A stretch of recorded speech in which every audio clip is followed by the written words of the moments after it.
En la Ciudad de México, elementos de la policía capitalina detuvieron a Guadalupe Hernández Gómez, alias La Gorda. Última hora, Arfuch captura a La Gorda, la mujer que despojaba viviendas y ordenaba asesinatos por WhatsApp. Imaginen por un momento esta escena, una mujer de 51 años, con las manos esposadas a la espalda, siendo sacada de una vivienda modesta en la colonia Miguel Hidalgo de Tláhuac. A simple vista, parecería una abuela más del vecindario. Sin embargo, cuando los agentes de la Secretaría de Seguridad Ciudadana ingresaron al domicilio, hallaron algo que les heló la sangre: 263 dosis de cocaína, 200 dosis de cristal, un arma de fuego y una libreta con nombres que podrían hacer temblar a más de uno en esta ciudad. Esa mujer, aparentemente inofensiva, era nada menos que Beatriz, conocida como La Gorda, la cabecilla criminal más buscada del sur de la Ciudad de México. Durante años, controló con mano de hierro el tráfico de estupefacientes, las extorsiones y el despojo de viviendas en Tláhuac. Pero aquí viene lo más escalofriante: según las investigaciones, esta mujer no solo coordinaba la venta de drogas desde su teléfono móvil, sino que también emitía órdenes de ejecución a través de WhatsApp. ¿Pueden creerlo? En pleno 2025, los delincuentes ya utilizan las redes sociales para mandar a matar, como si fuera algo cotidiano. El pasado 6 de junio, Pablo Vázquez y su equipo llevaron a cabo una de las operaciones más precisas y contundentes que hemos visto en mucho tiempo. No fue casualidad ni suerte, sino el resultado de meses de labores de inteligencia, seguimiento y colaboración entre múltiples fuerzas federales y locales. Y hoy, por fin, podemos relatar la historia completa de cómo fue capturada una de las delincuentes más peligrosas que ha pisado las calles de Tláhuac. Pero antes de adentrarnos en los aspectos más oscuros de esta historia, permítanme hacerles una pregunta. ¿Alguna vez se han puesto a pensar cómo una mujer, aparentemente común y corriente, puede convertirse en la líder de una organización criminal que sembró el terror durante años? ¿Cómo es posible que, en colonias donde viven familias trabajadoras, madres solteras y comerciantes honestos, una sola persona pueda imponer su ley mediante amenazas, balaceras y desapariciones? La respuesta está en la historia que vamos a contar hoy. Una historia donde la violencia, el poder y la impunidad se mezclaron de la forma más tóxica posible. Un relato que nos demuestra que el crimen organizado ya no tiene el rostro del típico narcotraficante, sino que se oculta tras fachadas ordinarias, en casas de familias aparentemente normales, operando desde grupos de WhatsApp como si fueran empresas legítimas. Beatriz, de 51 años, no nació siendo la jefa criminal más temida del cártel de Tláhuac. Durante mucho tiempo pasó desapercibida entre los habitantes de las colonias Miguel Hidalgo, Selene y San Francisco Tlaltenco.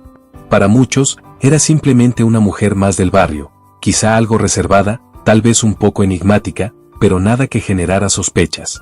Sin embargo, detrás de esa apariencia inocente se escondía una mente criminal sumamente calculadora. Beatriz no solo lideraba una célula delictiva, sino que había erigido todo un emporio criminal que abarcaba desde el narcomenudeo hasta el despojo sistemático de propiedades, pasando por extorsiones a comerciantes y, cuando era necesario, la eliminación física de quienes se interpusieran en su camino.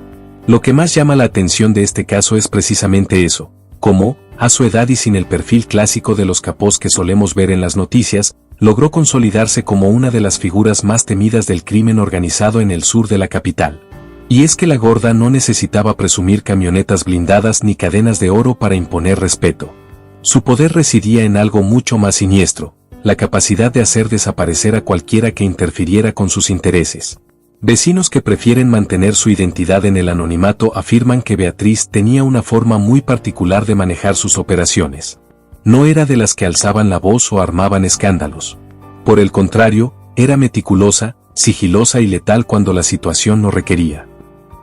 Algunos habitantes relatan que la veían llegar a la casa ubicada en la colonia Miguel Hidalgo en horarios muy específicos, siempre acompañada de personas distintas y con bolsas o maletas que cargaban con sumo cuidado. Pero lo que realmente aterraba a quienes la conocían era su mirada. Vecinos han relatado que Beatriz poseía una forma de observar que te hacía comprender de inmediato que no era alguien con quien se pudiera jugar. Una mirada que irradiaba autoridad, pero también una frialdad que congelaba la sangre. Era el tipo de mujer que podía estar sonriendo mientras ordenaba tu ejecución por WhatsApp. Pero eso no es todo. Para comprender realmente quién era La Gorda y por qué se convirtió en una figura tan influyente, es necesario remontarse a la historia del cártel de Tláhuac, y específicamente al legado de Felipe de Jesús Pérez Luna, mejor conocido como El Ojos. El Ojos fue, durante años, el rostro más temido del crimen organizado en el sur de la Ciudad de México.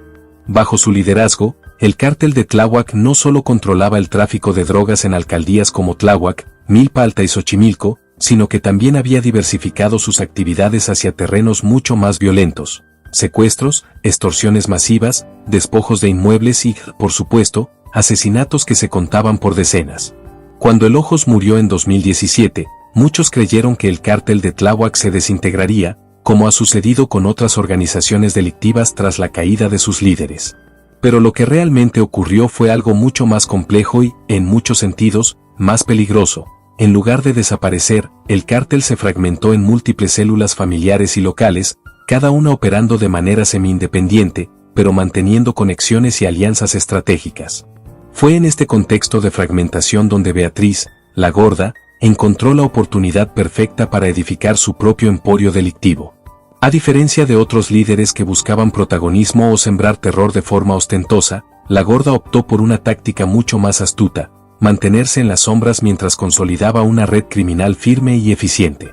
Su célula no llevaba el nombre de El Ojos, pero sí heredó todos sus métodos más brutales y eficaces. Lo que vuelve particularmente aterrador el caso de la Gorda es que logró consolidarse como una de las cabecillas más respetadas y temidas dentro de las células remanentes del cártel de Tláhuac, compitiendo de igual a igual con hombres que llevaban décadas en el mundo del crimen. Y no lo consiguió siendo más violenta que ellos, sino siendo más astuta, más estratégica y, cuando era necesario, más despiadada. Su grupo llegó a ser conocido de manera informal como las Gordas, no solo por el apodo de su líder, sino porque bajo su mando operaban varias mujeres que se convirtieron en piezas clave dentro de la estructura criminal: Ana Karen, de 33 años, Jacqueline, de 34, y otras mujeres encargadas de manejar puntos de venta específicos, todas ellas bajo la supervisión directa de Beatriz. Y aún hay más. El imperio delictivo de la Gorda se extendía principalmente por las colonias Miguel Hidalgo, Selene, Selene Segunda Sección, San Francisco Tlaltenco y Santa Catarina Yecahuizotl. Pero no se trataba de un control territorial visible como el de otros cárteles, con retenes y presencia armada. El dominio de la Gorda era mucho más discreto, y por eso mismo, más eficaz. En cada una de estas colonias, Beatriz había establecido lo que podríamos considerar franquicias del crimen, casas aparentemente comunes que funcionaban como bodegas de droga, puntos de narcomenudeo, centros de acopio de armas y, lo más perturbador, lugares donde se planificaban despojos de propiedades y extorsiones a comerciantes. Según las investigaciones, el modus operandi de la Gorda funcionaba de la siguiente manera: identificaban casas o terrenos temporalmente deshabitados, ya fuera porque sus dueños habían viajado, porque estaban en disputa legal o simplemente porque sus propietarios no residían ahí de manera habitual. Una vez detectadas estas propiedades, enviaban grupos de personas para ocuparlas, siempre con documentos falsificados que les dieran una apariencia de legalidad. Aquí viene lo más tenebroso: no se conformaban con ocupar las propiedades. Una vez que las tenían bajo su dominio, las transformaban en centros operativos multifuncionales. La misma vivienda que servía como almacén de drogas durante la noche, funcionaba como centro de extorsión durante el día. Los mismos cuartos donde resguardaban cocaína y cristal eran utilizados para planear despojos de otras viviendas. Testimonios de comerciantes de la zona revelan que el cobro de piso impuesto por la célula de la Gorda no era simplemente una extorsión económica tradicional, sino todo un mecanismo de control social. Los comerciantes no solo debían pagar una cuota semanal, sino que también estaban obligados a reportar cualquier movimiento sospechoso en sus negocios, cualquier presencia de autoridades o cualquier tipo de competencia que pudiera afectar los intereses de la organización. Un tendero de la colonia Selene, quien solicitó mantener el anonimato, relató cómo funcionaba este sistema de extorsión. Llegaba una de las mujeres de la Gorda, siempre muy tranquila, muy educada, y te decía que necesitabas pagar una cuota de protección. Pero no era solo dinero. También tenías que permitir que ciertos clientes entraran a tu tienda a cualquier hora, sin hacer preguntas. Y si veías llegar a la policía, tenías que mandar un mensaje de inmediato a un número de WhatsApp que te proporcionaban. Pero los delitos de la Gorda iban mucho más allá del narcomenudeo y las extorsiones. Sus actividades delictivas abarcaban un espectro más amplio, que incluía desde la distribución de 263 dosis de cocaína y 200 de metanfetaminas, encontradas tan solo en una de sus casas, hasta la coordinación de asesinatos para eliminar cualquier tipo de competencia en su territorio. El narcomenudeo era, sin duda, la base financiera de su organización, pero lo que hacía especialmente peligrosa a la Gorda era su habilidad para diversificar sus fuentes de ingreso ilícitas. No se limitaba a vender droga, también se dedicaba sistemáticamente al despojo de inmuebles, convirtiendo esta práctica en todo un modelo de negocio. La mecánica del despojo era especialmente cruel. Identificaban inmuebles cuyos propietarios estuvieran atravesando dificultades económicas, conflictos familiares o ausencias prolongadas. Una vez detectadas estas vulnerabilidades, enviaban grupos de personas a tomar posesión del lugar, siempre con documentación falsa que simulaba legalidad. Pero aquí viene lo más escalofriante. Cuando los verdaderos dueños intentaban recuperar sus casas o terrenos, se encontraban no solo con ocupantes ilegales, sino con toda una estructura delictiva respaldándolos. La Gorda había convertido el despojo de propiedades en una empresa redonda.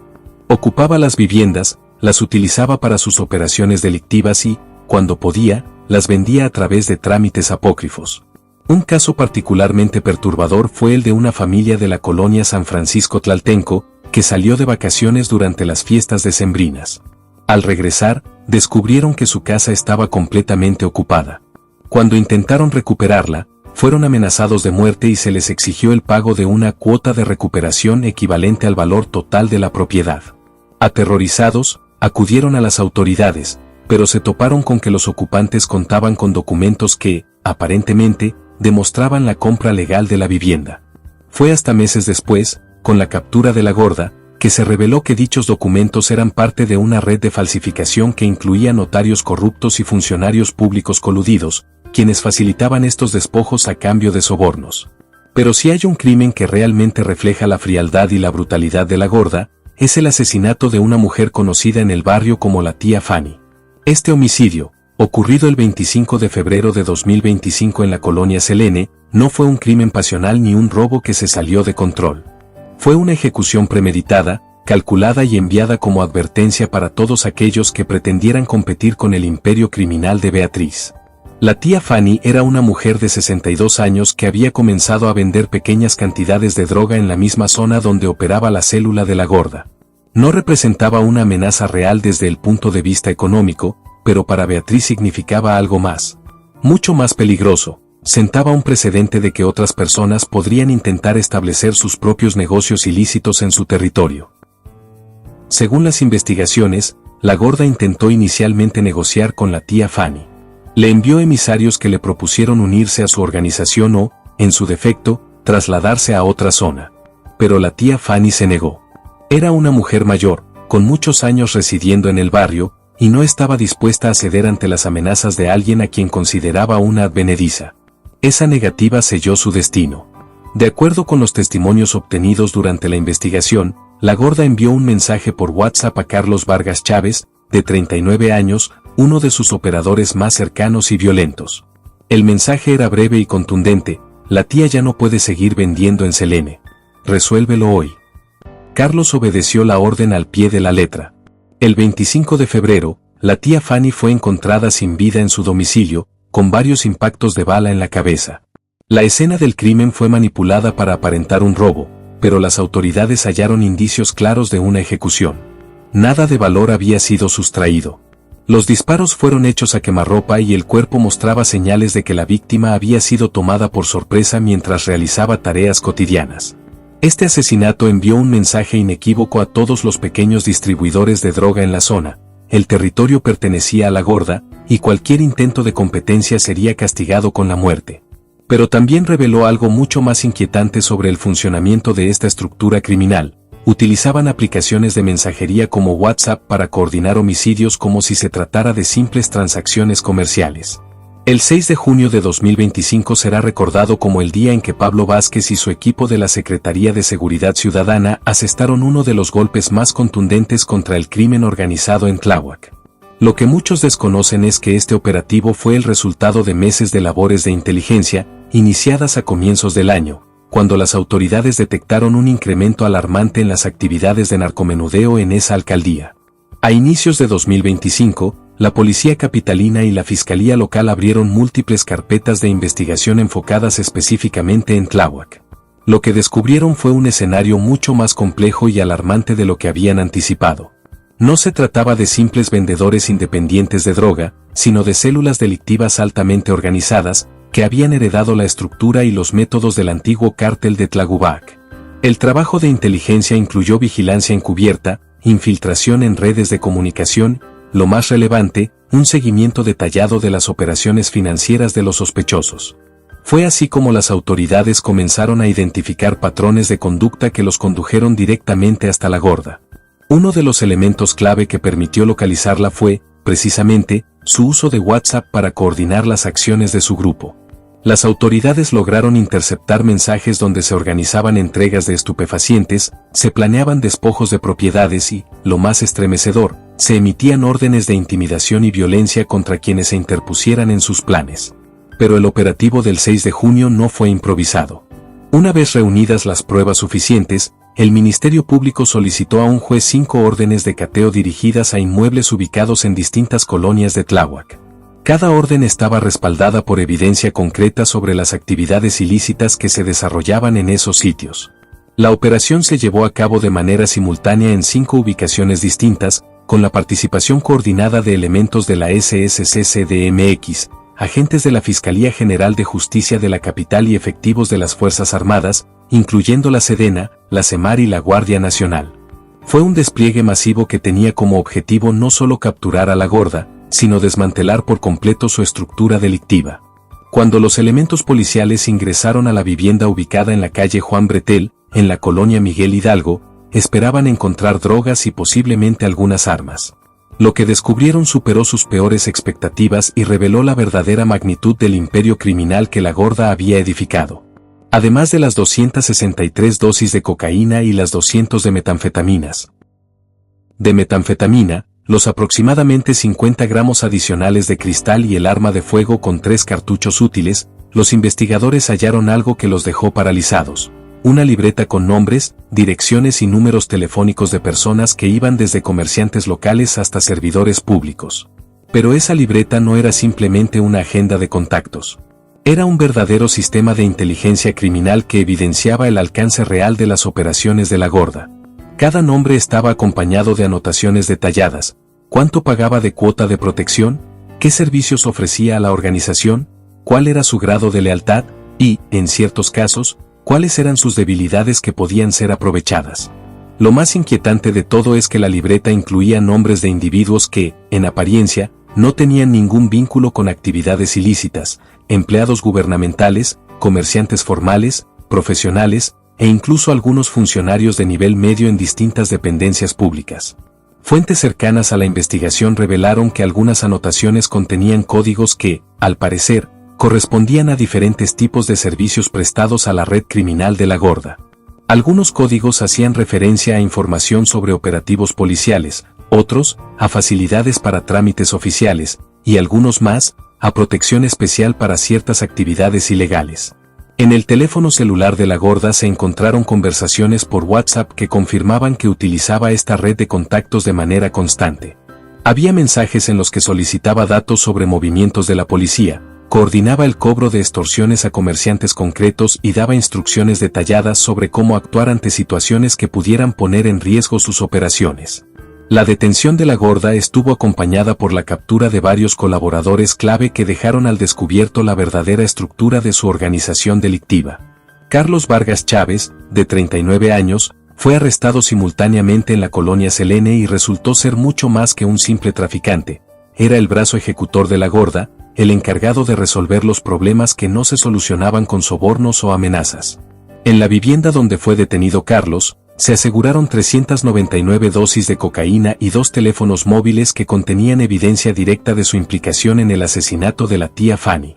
Los mensajes intercambiados con la gorda no dejaban lugar a dudas. Él había sido quien cumplió las órdenes de ejecución transmitidas por WhatsApp. Pero Carlos no era el único miembro relevante en la red de la gorda.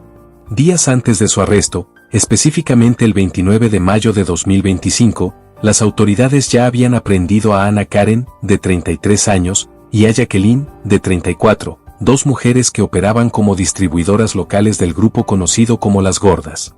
Fueron capturadas en la colonia Santa Catarina Yecau y Sotle, junto con Jonathan, de 37 años, en un operativo durante el cual se decomisaron 280 dosis de cocaína y 300 gramos de metanfetamina. Estas detenciones fueron fundamentales para comprender la estructura operativa de la organización. No se trataba de una banda improvisada, sino de una empresa criminal con división de funciones y jerarquías bien definidas.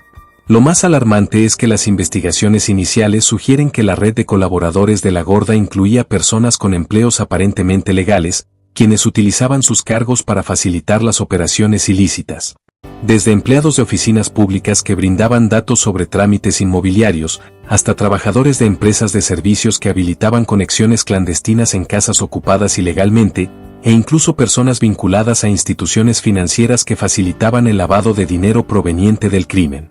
Los testimonios de vecinos que vivieron bajo el régimen de terror impuesto por La Gorda revelan una realidad que va mucho más allá de los números y las pruebas físicas encontradas durante los cateos. Hablan de una atmósfera de temor permanente, donde cualquier individuo podía convertirse en víctima si osaba cuestionar o enfrentarse a las actividades del grupo delictivo. María Elena, una comerciante de la colonia Miguel Hidalgo que pidió mantener en reserva su apellido, relató cómo su vida cambió por completo cuando La Gorda llegó al vecindario. Al principio, no sabíamos quién era, solo notábamos que llegaban vehículos a esa casa en horarios inusuales, que entraba y salía gente desconocida. Pero luego comenzaron a exigirnos dinero todos los viernes. Al inicio no era mucho, 50, 100 pesos. Pero si no pagabas, empezaban a suceder cosas desagradables. Cosas malas era el eufemismo que usaban los vecinos para referirse a las represalias de la organización: cristales rotos en los negocios, llamadas amenazantes, seguimientos intimidatorios e incluso agresiones físicas contra quienes se negaban a colaborar con el esquema de extorsión. Don Roberto, un mecánico de la colonia Selene, vivió en carne propia lo que implicaba enfrentarse a La Gorda. Pensé que era como otros ladronzuelos que habían estado antes en el barrio, que si no les hacías caso se iban a buscar a alguien más fácil. Pero estos no eran así, relató. Cuando les dije que no iba a pagar, me incendiaron el taller. Llegaron en la madrugada, rociaron gasolina y le prendieron fuego a todo. Perdí el trabajo de 20 años en una sola noche. Sin embargo, los testimonios más estremecedores provienen de familias que fueron víctimas del despojo sistemático de sus propiedades. La señora Carmen, quien prefirió no revelar su nombre completo, relató cómo perdió la casa donde vivió durante 3 décadas. Tuve que viajar a Guadalajara porque mi madre estaba muy enferma. Estuve allá como 2 meses. Cuando regresé, ya había personas viviendo en mi casa. Me dijeron que la habían comprado, que tenían papeles. Fui con las autoridades, pero los documentos parecían auténticos. Me dijeron que si quería recuperarla tenía que probar que yo era la propietaria legítima. Pero, ¿cómo haces eso cuando quienes te la arrebataron tienen papeles mejores que los tuyos? Pablo Vázquez, titular de la Secretaría de Seguridad Ciudadana de la Ciudad de México, no ocultó su satisfacción al anunciar la detención de La Gorda y el desmantelamiento de su organización delictiva. En declaraciones públicas, Vázquez subrayó que el operativo representaba un golpe contundente contra el crimen organizado en Tábac, aunque también advirtió que la batalla contra estas redes estaba lejos de concluir. Compañeros de la SSC-CDMX ejecutaron 5 órdenes de cateo en Tábac, detuvieron a 2 personas y aseguraron más de 800 dosis de presunta droga, un arma de fuego y cartuchos útiles, publicó el funcionario en su cuenta oficial de redes sociales. Más allá del informe institucional, fuentes cercanas al secretario revelaron que este operativo era parte de una estrategia más amplia destinada a desarticular las células remanentes del antiguo cártel de Tlac. Lo que resulta particularmente relevante es que la aprehensión de La Gorda ocurrió el mismo día en que se detuvo a otros 3 sujetos, incluido un sobrino de El Ojos, identificado como Felipe de Jesús, en posesión de armas de fuego y una cantidad considerable de estupefacientes. Esto indica que las autoridades habían identificado una ventana estratégica para asestar golpes simultáneos a varias células delictivas que operaban en la región. Sin embargo, la gran interrogante ahora es, ¿quién ocupará el lugar de La Gorda? Las investigaciones apuntan a que su grupo no funcionaba como una estructura jerárquica convencional, sino como una red horizontal en la que varios integrantes tenían autonomía para tomar decisiones. Esto implica que, aunque la líder principal haya sido detenida, es posible que otras células continúen operando bajo distintos liderazgos. Fuentes de la Secretaría de Seguridad han confirmado que las indagatorias siguen en curso y que la información contenida en los teléfonos móviles y en la ya famosa libreta de la Gorda está siendo analizada para identificar y desmantelar al resto de la red criminal. Se prevé que, en las próximas semanas, se ejecuten nuevos operativos contra los colaboradores que aún permanecen prófugos. Pero aquí surge la gran pregunta. ¿Tiene en vilo a toda la Ciudad de México? ¿Qué nombres aparecían realmente en esa libreta de la Gorda? ¿Hasta dónde se extendía su red de corrupción y complicidades? Fuentes no oficiales han confirmado que, entre los contactos de Beatriz, figuran nombres que corresponden a funcionarios de rango medio en distintas dependencias gubernamentales. Sin embargo, las autoridades se han negado a revelar identidades específicas mientras continúan las indagatorias. Lo que sí se ha corroborado es que algunos de los nombres hallados pertenecen a personas que ocupan cargos en oficinas relacionadas con trámites de propiedades, licencias comerciales y permisos de construcción. Esto refuerza la hipótesis de que la Gorda había establecido toda una red de corrupción que le permitía operar con relativa libertad en sus actividades de despojo de inmuebles y extorsión a comerciantes. Una fuente cercana a la investigación, que pidió mantener el anonimato, reveló que varios de los nombres en esa libreta van a sorprender a muchos. No se trata solo de burócratas de bajo nivel. Hay individuos que desempeñan funciones de alto grado en el gobierno de la ciudad y que, al parecer, proporcionaban información o servicios específicos a la red de la Gorda, afirmó. La pregunta que surge de forma inevitable es, ¿cuántos servidores públicos estaban en la nómina de la Gorda? ¿Cuántos trámites ilegales se llevaron a cabo con su complicidad? ¿Cuántas propiedades fueron arrebatadas gracias a datos confidenciales suministrados por empleados corruptos? Las respuestas a estas interrogantes podrían sacudir los cimientos del gobierno capitalino. Porque si algo ha dejado claro este caso es que el crimen organizado ya no se mueve solamente en los márgenes de la sociedad, sino que se ha infiltrado profundamente en las estructuras que se supone deben protegernos. El caso de la Gorda representa un antes y un después en la manera en que entendemos al crimen organizado en la Ciudad de México. Ya no hablamos únicamente de grupos criminales que actúan desde la clandestinidad, sino de redes que se han camuflado hábilmente en la vida diaria de las colonias populares. El uso de WhatsApp para coordinar asesinatos, la falsificación de documentos para legalizar despojos, la infiltración sistemática de oficinas gubernamentales y la capacidad de operar durante años sin levantar sospechas relevantes, nos hablan de un nivel de sofisticación criminal que supera ampliamente lo que habíamos presenciado en el pasado. Pero también evidencian una fragilidad institucional que debe abordarse con urgencia.